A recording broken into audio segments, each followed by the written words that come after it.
Hello बच्चों, आज हम अध्याय मानवीय पर्यावरण, बस्तियां, परिवहन एवं संचार के भाग 1 पे चर्चा करेंगे। तो बच्चों, इस वीडियो में हम चर्चा करेंगे मानवीय सभ्यता के परिचय पे, बस्तियों के प्रकार पर, मानवीय आवास के निर्माण के कारक पर और परिवहन पे। तो चलिए आगे बढ़ते हैं और शुरुआत करते हैं हम मानवीय सभ्यता के परिचय से। बच्चों, जैसा कि हम जानते हैं, जो प्रारंभिक मानव थे वो भोजन, वस्त्र एवं आवास के लिए पूर्ण रूप से प्राकृतिक पे निर्भर थे। लेकिन जैसे जैसे समय बढ़ता गया, मानव अपनी कौशल क्षमता को विकसित करके घर बनाने, खाद्य पदार्थ का उत्पादन और यहाँ तक कि संचार एवं परिवहन को भी विकास कर स्वयं को वातावरण के अनुकूल ढाल लिए। बच्चों, जैसा कि हम जानते हैं, मानव पहले वृक्षों एवं गुफाओं में निवास करते थे। जब उन्होंने फसल उगाना स्टार्ट किया तो उनके लिए स्थायी घर की आवश्यकता हुई। और चूंकि कृषि का जो विकास है नदी घाटियों में हुआ करता था, इसी कारण से जो मानव निवास के लिए नदी के तटों का चुनाव किए और इसी वजह से मानवीय सभ्यता का जो विकास है नदी घाटियों से हुआ। बच्चों, इसी कारण भारत में सिंधु नदी, मिस्र में नील नदी, इराक में टिग्रिस एवं चीन में हवांग हो नदी घाटी में प्रारंभिक मानवीय सभ्यता के प्रमाण मिलते हैं। बच्चों, क्या आपको पता है कि बस्ती का जन्म वहीं पे होता है जहां कृषि योग्य भूमि, पेयजल, परिवहन और शिकार की सुविधा हो। बच्चों, हजारीबाग से 28 किलोमीटर दूर बड़का गांव के इसको ग्राम में प्रारंभिक मानवीय सभ्यता के भी प्रमाण मिलते हैं। चलिए अब हम आगे बढ़ते हैं और अपनी चर्चा मानवीय सभ्यता पे जारी रखते हैं। हम मानवीय सभ्यता के परिचय पे चर्चा कर रहे हैं। बच्चों, अब आप ये जान लीजिए कि बस्ती वो स्थान होते हैं जहां लोग अपने लिए घर बनाते हैं। और घर बनाते हैं तो कुछ घर या कुछ बस्तियां ऐसी होती हैं जो एक सीमित समय के लिए बनाई जाती हैं और ऐसी वस्तुओं को अस्थायी बस्ती कहते हैं। बच्चों, ऐसी बस्तियां ज्यादातर घने जंगलों, गर्म एवं ठंडे रेगिस्तान में देखने को मिलते हैं और ऐसी बस्तियां ज्यादातर पर्वतों के निवासी बनाया करते हैं। बच्चों, वे आखेट, संग्रहण, स्थानांतरित कृषि और ऋतु प्रवास करते हैं। अब जान लीजिए कि बस्तियां वो 2 प्रकार की होती हैं। पहला ग्रामीण बस्ती और दूसरा शहरी बस्ती। बच्चों, संक्षेप में मैं आपको यहाँ पे ये समझा दूं कि ग्रामीण बस्ती में रहने वाले लोग प्राथमिक व्यवसाय पे डिपेंडेंट होते हैं, अर्थात निर्भर होते हैं। और प्राथमिक व्यवसाय में आपके आते हैं कृषि, मछली पालन, पशुपालन आदि। ये लोग क्या करते हैं? ये लोग शहरों में या शहरी बस्तियों में कच्चे माल प्रदान करते हैं।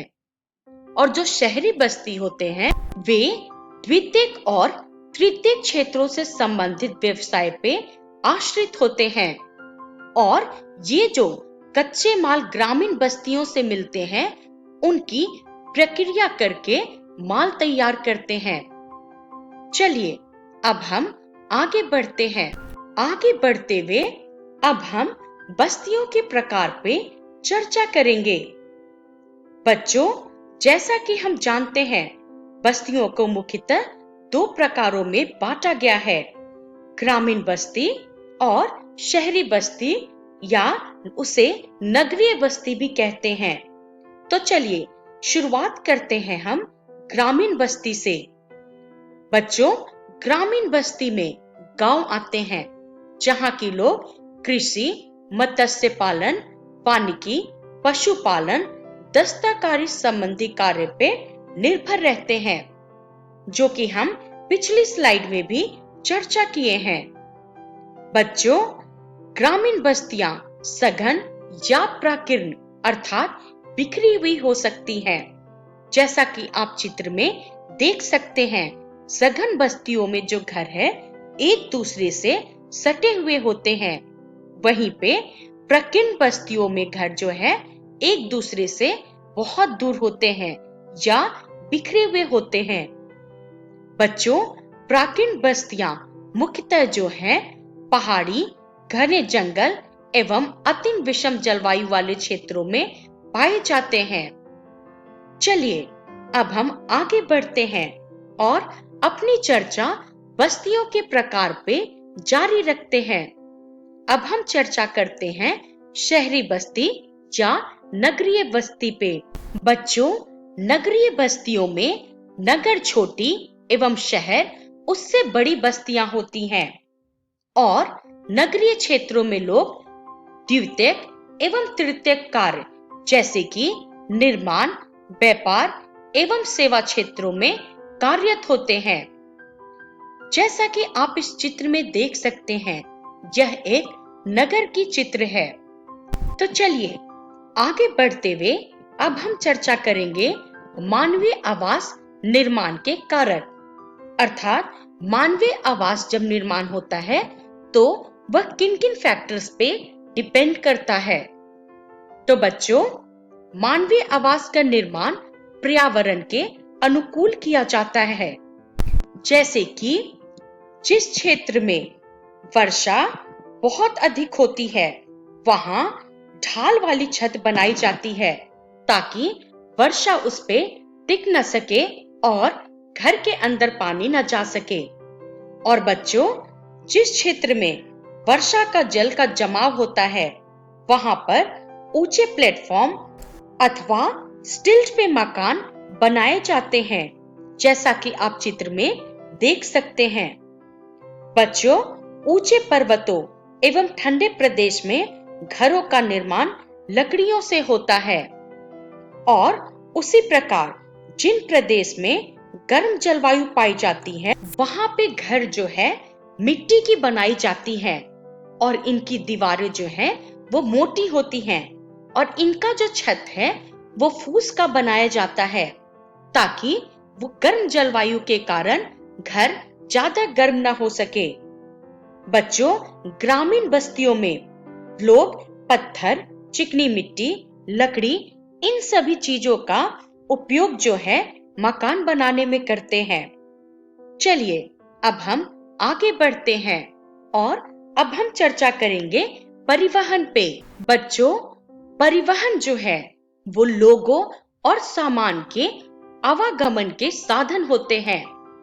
पुराने समय में लोग जो है पैदल चला करते थे और अपने सामान ढोने के लिए पशुओं का उपयोग करते थे और इसी वजह से उन्हें दूरी तय करने में ज्यादा समय लगता था, परंतु पहिए की खोज ने परिवहन को आसान बना दिया और परिवहन के विभिन्न साधनों का विकास हुआ। परंतु बच्चों, इस विकास के बावजूद आपने देखा होगा कि आज भी बहुत सारे लोग परिवहन के तौर पे पशुओं का उपयोग करते हैं, जैसे कि हमारे देश में बैल, गधा, खच्चर, ऊंट एवं घोड़े का उपयोग जो है परिवहन के लिए किया जाता है। उसी प्रकार दक्षिण अमेरिका में एंडीज पर्वत के क्षेत्र में लामा तथा तिब्बत में याक का उपयोग परिवहन के तौर पे किया जाता है। बच्चों, चलिए अब हम आगे बढ़ते हैं और अपनी चर्चा परिवहन पे जारी रखते हैं। बच्चों, जैसा कि आपने सुना होगा, पुराने समय में अन्य देशों के व्यापारियों को भारत पहुंचने में अनेक महीने लग जाते थे, क्योंकि वे समुद्री मार्ग से या स्थलीय मार्ग से भारत आया करते थे। अब तो आप ये मानते होंगे कि परिवहन के विकास के कारण अब एक स्थान से दूसरे स्थान पे जाने में उतना समय नहीं लगता है जितना कि पहले लगता था। यहाँ तक कि हवाई यात्रा ने तो परिवहन को और भी तीव्र बना दिया है। आज भारत से यूरोप की यात्रा करने में केवल 6 से 8 घंटे का ही समय लगता है। इस प्रकार से बच्चों, हम कह सकते हैं कि परिवहन के आधुनिक साधन समय एवं ऊर्जा दोनों की बचत करता है। चलिए अब हम देखते हैं कि परिवहन के मुख्य रूप से कितने साधन होते हैं। तो बच्चों, मुख्य रूप से परिवहन के 4 साधन हैं: सड़क मार्ग, रेल मार्ग, जल मार्ग और वायु मार्ग। तो चलिए अब हम आगे बढ़ते हैं और चर्चा करते हैं कि इस वीडियो में हमने क्या सीखा। तो बच्चों, इस वीडियो में हमने मानवीय सभ्यता के परिचय पे चर्चा की। उसके अलावा हमने बस्तियों के प्रकार, मानवीय आवास निर्माण के कारक और परिवहन पे चर्चा की। बच्चों, इसका रेफरेंस है भूगोल कक्षा 7 का पाठ्य पुस्तक। अगली वीडियो में हम चर्चा करेंगे सड़क मार्ग पे, रेल मार्ग पे, जल मार्ग पे और संचार पे। इसके अलावा हम संचार के महत्व पे भी चर्चा करेंगे। तब तक के लिए धन्यवाद।